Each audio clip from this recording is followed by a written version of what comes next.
Assalamualaikum warahmatullahi wabarakatuh. Kembali lagi di channelnya Fahri Ahmad.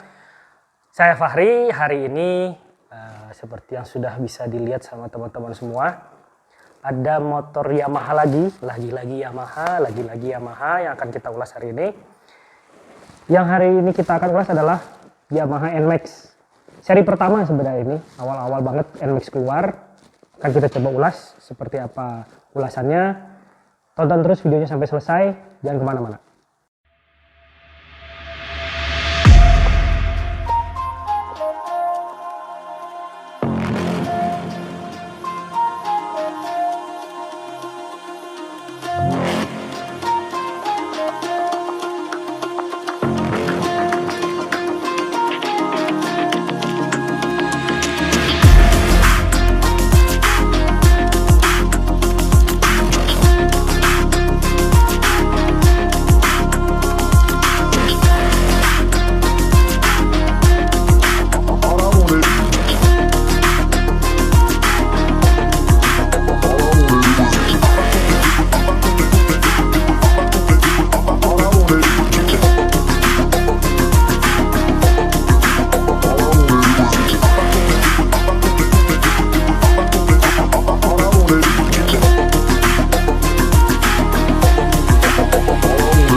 Oke, NMAX dari pabrikan Yamaha.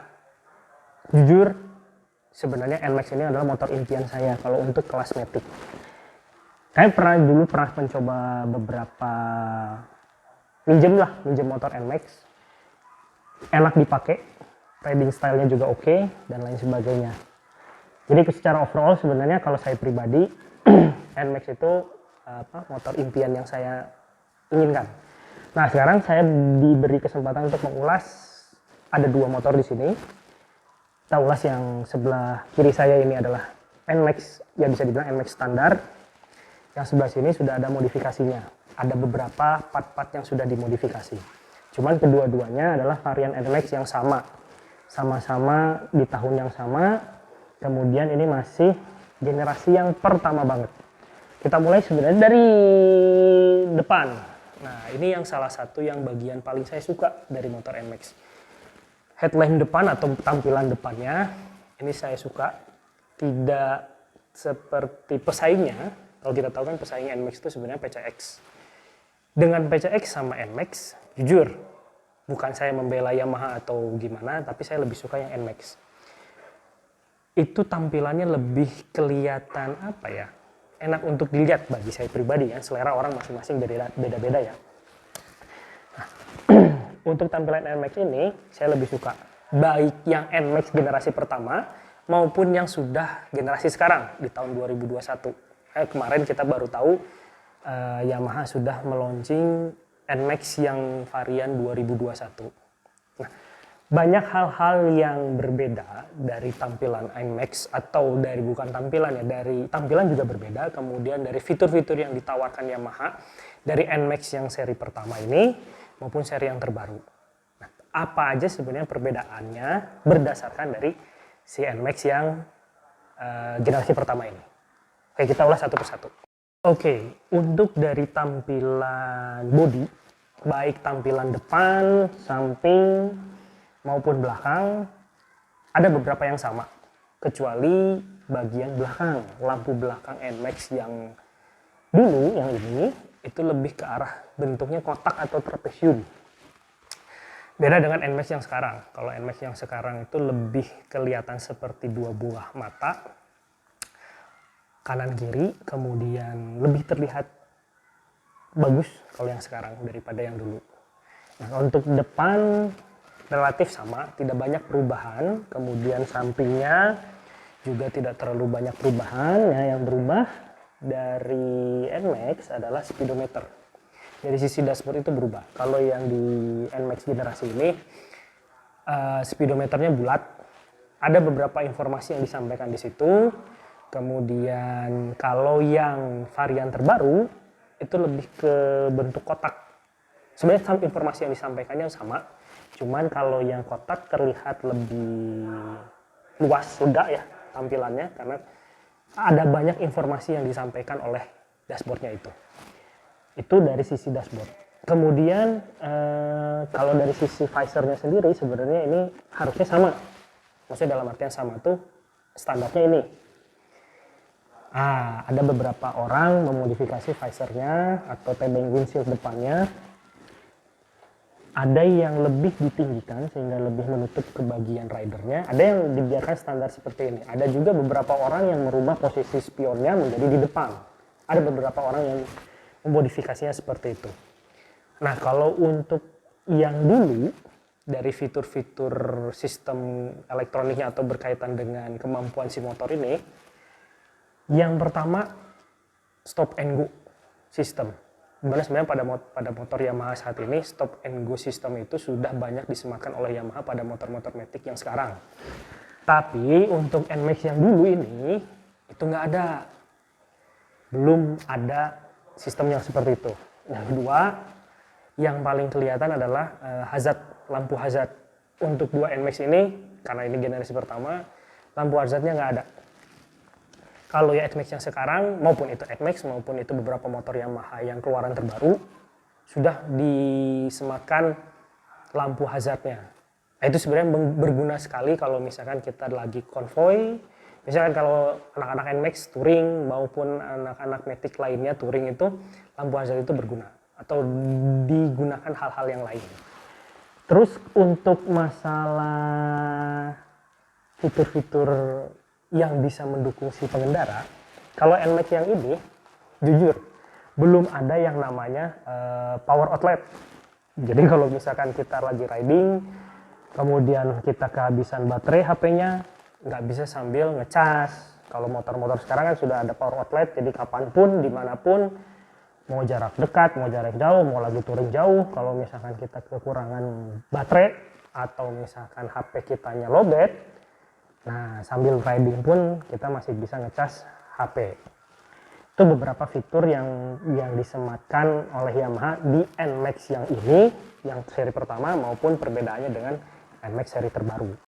Oke, kalau itu dari sisi depan, sedikit lagi mundur ke belakang, itu terkait dengan kunci. Kalau NMAX yang dulu, kuncinya masih kunci standar.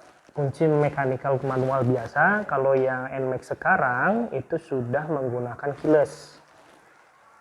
Apalagi yang tahun 2021, hampir semua NMAX-nya itu menggunakan keyless. Baik itu versi yang standar maupun versi yang paling bagus. Nah, untuk sistem pengereman dulu. Ini ada dua NMAX di sini, sistem pengeremannya berbeda. Yang sebelah kanan saya ini yang warna putih itu pakai ABS, sudah menganut sistem ABS. Yang sebelah kiri nggak ada. Uniknya dari NMAX itu, mau itu yang ABS, mau itu yang nggak ABS, nggak akan kelihatan dari sisi roda depan atau pengereman di depan. Dua-duanya sama, ada apa ya, semacam kayak besi bolong-bolong seperti ini, baik yang ABS maupun yang non ABS.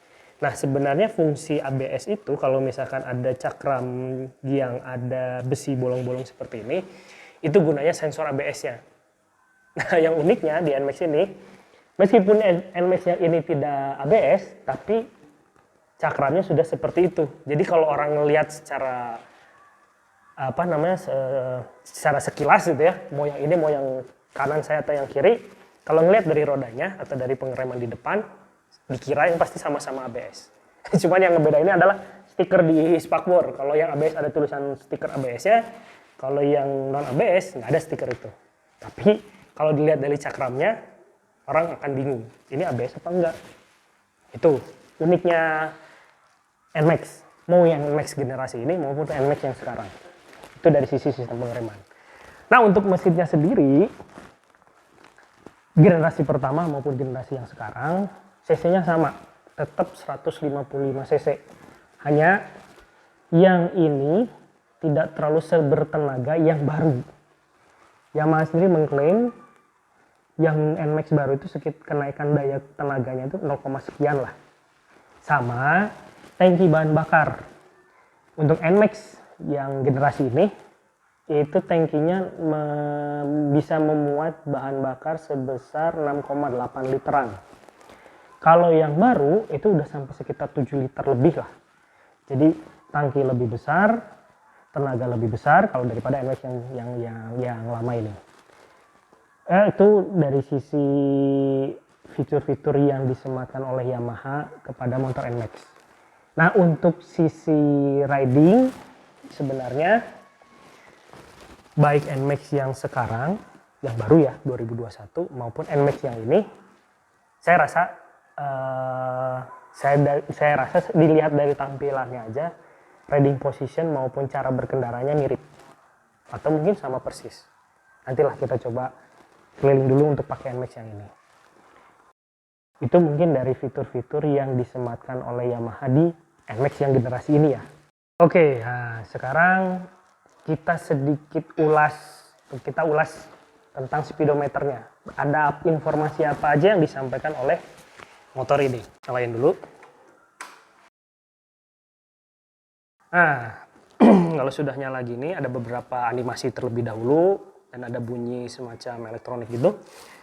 Kemudian di speedometernya ini ada tombol yang persatu sebelah kiri itu ada tombol select, yang satunya lagi ada tombol reset. Reset ini sebenarnya khusus untuk mereset trip atau ya trip kalau nggak salah, untuk mereset trip. Nah, kalau untuk tombol select sendiri, yang pertama kalau misalkan kita tampilan standarnya ini ada fuel eco. Jadi ini adalah bahan bakar yang dikonsumsi oleh motor ini dalam perjalanan atau saat digunakan. Kalau misalkan kita pencet lagi tombol selectnya sekali, ada muncul average fuel eco. Berarti ini muncul angka di mana di sini saat ini ya dilihatin angkanya seperti ini. Artinya motor ini dalam 1 liternya bisa menempuh jarak 35 sekian kilometer. Untuk 1 liter ya 35 kilo. Sini Padalarang, dari sini sampai Padalarang itu cuma 1 liter. Coba bayangkan iritnya seperti apa. Komen aja di komentar. Kalau kita pencet sekali lagi, muncul odometer. Nah, ini standar, setiap kendaraan pasti ada odometer. Kalau kita pencet lagi, muncul lagi informasi trip 1. Ini bisa di reset jadi 0. Kemudian ada lagi trip 2, ini juga bisa di reset jadi 0. Nah, ini sebenarnya gunanya mungkin seperti yang pernah saya bilang di video-video kita sebelumnya. Untuk yang terkait dengan trip ini kita pengen tahu. Misalkan kita berkendara dari tempat A ke tempat B, jaraknya berapa jauh sih sebenarnya kalau kita lewat rute yang ini. Terus kita ulangi lagi. Misalkan dari B ke A tapi menggunakan rute yang lain, gunakan trip 2. Nah, itu sebenarnya untuk buat informasi si pemilik atau si rider sendiri untuk mengetahui seberapa jauh jarak satu tempat ke tempat lainnya yang ingin dia tuju. Kemudian ada oil trip. Nah, di sini kita bisa tahu sudah seberapa jauh oli yang digunakan motor ini di motor ini ya. Kalau di sini ditulis sudah sekitar 1.700 kilometeran, berarti terakhir ganti itu artinya adalah 1.700 km sebelumnya baru diganti olinya. Nah, mungkin ini hal yang paling benar-benar bermanfaat khususnya buat saya pribadi ya. Jadi saya bisa tahu kapan saya harus servis, kapan saya harus ganti oli. Kalau saya pribadi, kalau saya menggunakan motor itu kira-kira paling sering ganti itu di angka 1.500 kilo atau 3.000 kilo. Kalau misalkan motor itu jarang dipakai, saya naikin jadi ke 6.000 kilo. Jadi setiap 6.000 kilo itu saya ganti. Nah, informasi seperti inilah yang paling bermanfaat buat si pemilik motor. Kalau misalkan kita pencet lagi tombol selectnya, muncul V-belt trip. Ingat di Aerox yang sebelumnya, video sebelumnya, ada juga V-belt trip.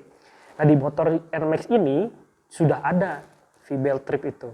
Jadi kita bisa tahu, karena motor matic pada umumnya yang kita biasa lihat di jalanan itu, baik itu dari pabrikan Yamaha, Honda maupun yang lainnya, khusus untuk motor matic pasti menggunakan V-belt. Di mana sebenarnya usia V-belt itu ada ada durasi waktu pemakaian. Nah, kalau motor ini dari mulai beli sampai sekarang, kalau misalnya kita lihat odometernya, itu V-beltnya belum pernah diganti. Nah, Yamaha punya ketentuan tersendiri yang harus dipatuhi oleh pengendara. Seberapa jauh V-blade itu harus sudah diganti. Ini juga bermanfaat buat si rider. Kalau dipencet lagi, balik lagi ke fuel eco consumption. Jadi ada beberapa informasi tuh yang ditampilkan oleh si speedometernya. Ini kalau speedometer Yamaha NMAX generasi pertama. Nah, teman-teman sendiri bisa cari lagi speedometer NMAX generasi yang terbaru. Itu lebih banyak lagi informasi yang disampaikan. Apalagi kalau yang Yamaha sekarang, itu sudah ada seperti yang Aerox di video sebelumnya, Yamaha Connect. Nah, itu bisa teman-teman lihat sendiri. Seperti apa sebenarnya Yamaha Connect di video Aerox. Linknya ada di sini. Di sini, dimanapun lah. Cari aja linknya. Oke, itu informasi yang disampaikan oleh si motor melalui speedometernya. Nah, sekarang mundur sedikit ke belakang. Dari segi stang. Nah, ini bisa dibilang salah satu yang paling saya suka dari motor NMAX ini. Stangnya clean, rapih. Masih ditutup cover lagi sehingga kabel-kabel yang ada di sini tidak terlihat. Jadi kelihatannya kesannya tuh motor tuh clean, rapi banget. Plus, nah sebelum saya bahas yang lain, saya kasih lihat dulu posisi ridingnya. Ini yang paling saya suka dari motor ini tuh riding positionnya. Ada riding position yang selonjoran ke depan gini, persis kayak naik motor Harley. Harley itu kayak gini, apalagi yang tipe varian touring. Ini motor posisi yang paling nyaman. Mau jarak jauh, mau jarak dekat, saya ngerasain sendiri seperti ini, itu paling nyaman. Ada juga posisi yang biasa seperti ini. Ini juga cukup nyaman untuk motor NMAX. Selain riding position, kemudian kita lihat beberapa kompartemen yang ditawarkan motor NMAX generasi yang ini. Oke, seperti saya bilang sebelumnya, belum ada yang namanya power outlet di motor ini. Posisi kunci ada di tengah-tengah, ada kompartemen, atau yang di kanan apa bisa dibilang kompartemen atau enggak, tapi ini terlalu dangkal ya untuk sebuah kompartemen. Yang sisi kirinya, ini kompartemennya besar sekali, dalam. Nah, ini bisa nyimpen HP, dompet, terus kemudian barang-barang lainnya, uang receh mungkin bisa disimpan di sini. Nah, terus untuk kompartemen itu yang ditawarkan NMAX generasi ini. Sebenarnya kalau untuk generasi yang sekarang, kompartemennya mirip. Hanya yang sebelah kiri yang bisa nyimpen HP itu sudah ada power outlet, sehingga pada saat riding masih bisa sambil ngecas. Oke, itu dari kompartemen yang ada di depan rider. Nah, gimana dengan kompartemen bagasinya? Sekarang kita lihat seperti apa kompartemen bagasinya. Cara buka bagasinya sama kayak motor apa ya kemarin yang diulas. Pokoknya tinggal Vino. Tinggal putar kunci kontaknya. Kalau misalnya kita sudah dalam posisi off, nggak perlu ditekan kuncinya. Tinggal putar ke kiri, sampai bunyi klak, kebuka. Nah, ini bukaan joknya tidak terlalu lebar ya. Kalau di Yamaha Vino itu bukaan joknya lebar. Apalagi Yamaha Lexi lebih lebar lagi. Ini cuma sampai sini, mentok. Mungkin kenapa bukanya seperti ini, itu dikarenakan dek depan yang ada di sela-sela tempat duduk atau di sela-sela kaki rider, itu ada semacam apa ya, mungkin tempat pengisian bakarnya memang di situ, dan tangkinya mungkin di situ, sehingga ketahan sama tempat pengisian bahan bakar.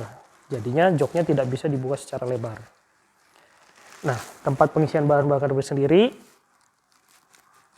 salah satu keunggulannya adalah di luar, tidak di bawah jok. Nah, itu memberi nilai tambah bahwa si bagasinya pasti lebih besar daripada motor-motor yang tangki bahan bakarnya ada di bawah jok. Itu pengisian bahan bakarnya di bawah jok. Oke, Yamaha NMAX ini untuk bagasinya memang terbilang lebar. Ada beberapa orang yang bisa memasukkan helm full face di dalam bagasi ini. Kalau misalkan tidak masuk helm full face, jas hujan ya, bukan jas buat keundangan, jas hujan sama sendal jepit kalau misalkan mau ke pasar, ke masjid, itu bisa masuk ke dalamnya sini. Sama ada beberapa mungkin tas kecil di dalamnya bisa masuk. Nah, Ada hal yang paling saya suka lagi di motor ini. Untuk kompartemen akinya bisa diakses dengan mudah. Meskipun sebenarnya perlu lagi kunci atau obeng plus di sini untuk membuka tempat aki. Ini yang paling saya suka kalau dari motor-motor yang tempat akinya gampang diakses. Salah satunya ini NMAX. NMAX itu gampang banget untuk mengakses akinya. Itu kompartemen bagasinya. Terbilang cukup luas. Kalau bagi saya pribadi ya, segini sih cukup luas. Nah, mundur ke belakang, di sini ada beberapa perbedaan sebenarnya. Baik, nggak tahu kalau yang ini udah dimodif apa belum ya, si shockbreakernya. Kalau misalkan belum dimodif, atau ya kalau misalkan belum dimodif, untuk shockbreakernya yang ini biasa hanya per aja. Kalau di sini sudah ada tabungnya, meskipun sebenarnya kalau memang ini standarnya ya, tabungnya bukan shockbreaker tabung yang bisa di-adjust. Memang NMAX yang sekarang varian standarnya pun si shockbreaker belakangnya sudah pakai yang tabung. Nah, ada beberapa keunggulan di situ kalau misalkan kita pakai shockbreaker motor itu yang ada tabungnya. Itu biasanya ada tambahan lebih empuk daripada yang per biasa. Apalagi kalau sudah ada adjustmentnya. Jadi bisa preload sama bouncingnya itu bisa di-adjust. Itu salah satu fitur yang disematkan oleh Yamaha di motor-motornya. Salah satunya motor NMAX-nya ini. Oke, tadi ulasan tentang fitur-fitur atau fasilitas yang diberikan oleh Yamaha pada motor NMAX ini. Nah, tadi saya udah cerita sedikit tentang posisi riding sama kesan-kesan bawa ke motor ini. Untuk bisa lebih jauh, apakah memang seperti itu atau memang seperti yang saya bicarakan tadi, posisi riding atau cara berkendara motor ini. Jadi sekarang kita cobain aja motor ini dipakai keliling-keliling di sekitar sini. Tetap tonton videonya sampai habis, oke?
Oke, setelah kita coba muter-muter, ada yang lupa yang belum saya sampaikan. Sistem pengereman motor ini sebenarnya depan belakangnya sudah menggunakan sistem pengereman cakram.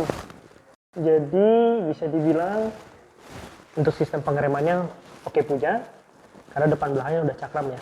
Jadi udah bisa mengadopsi yang ABS-nya udah pasti depan belakang. Nggak seperti banyak motor yang sebelum-sebelumnya kita pernah ulas, itu karena cakramnya cuma di depan, yang belakang tetap tromol, jadi cakram ABS-nya cuma di depan aja. Rem ABS-nya cuma di depan. Nah, kalau yang NMAX ini, yang untuk varian ABS sudah pasti rem ABS-nya depan belakang. Oke, untuk impression saya pakai motor ini, ya seperti yang saya bilang sebelumnya, enak untuk dipakai dekat, enak untuk dipakai jarak jauh. Dari segi riding position, itu yang saya bilang tadi. Dari dua riding position itu dua-duanya sama-sama enak. Mau yang kakinya selonjor ke depan kayak naik motor Harley, atau kakinya yang seperti naik motor biasa. Dua-duanya enak, posisi stang juga tidak terlalu jauh dari badan kita. Terus kemudian kalau berhenti, jujur untuk tinggi badan seperti saya 170, kakinya masih napak, nggak 100% tapi masih napak sempurna. Meskipun tidak 100% ya. Ditambah lagi jok belakangnya ini atau joknya ini ada sedikit undakan. Kalau di sisi antara jok rider sama jok yang dibonceng itu agak sedikit naik seperti itu. Nah itu untuk mendukung apa ya, bisa dibilang tulang punggung atau tulang panggul. Jadi pada saat posisi kita selonjoran gitu, badan kita masih tertahan sisi belakangnya, jadi seperti nyender. Itu yang bikin paling enak itu. So overall sebenarnya dengan mesin yang disematkannya 155 cc, motor ini enak untuk dipakai harian maupun untuk dipakai jarak jauh. Apalagi kalau misalkan memang yang untuk varian sekarang ini sudah ada lampu hazard, kemudian bisa terkoneksi ke HP, itu lebih enak lagi. Ya, untuk orang-orang yang senang motor seperti ini, ya memang itu cocok untuk dimiliki. Apalagi yang sering mobilitasnya lebih tinggi, nggak hanya dalam kota tapi luar kota. Ini terhitung nyaman untuk dipakai. Di dalam kota pun kalau misalkan mau dalam keadaan jalanan macet masih bisa mudah untuk dikendalikan, karena meskipun kelihatannya padat besar tapi nggak seberat yang dibayangkan. Nah, itulah ulasan kita di video kali ini. Untuk berikutnya jangan lupa komen kalau memang ada yang ingin dikomen atau kritik dan saran, itu sangat membantu buat channel kita ini supaya jadi lebih baik nanti ke depannya. Selain itu juga share, like, sama subscribe untuk bisa lebih baik lagi channel yang kita bangun sekarang ini. Terima kasih atas perhatiannya. Tunggu video-video kita berikutnya. Saya tutup. Assalamualaikum warahmatullahi wabarakatuh.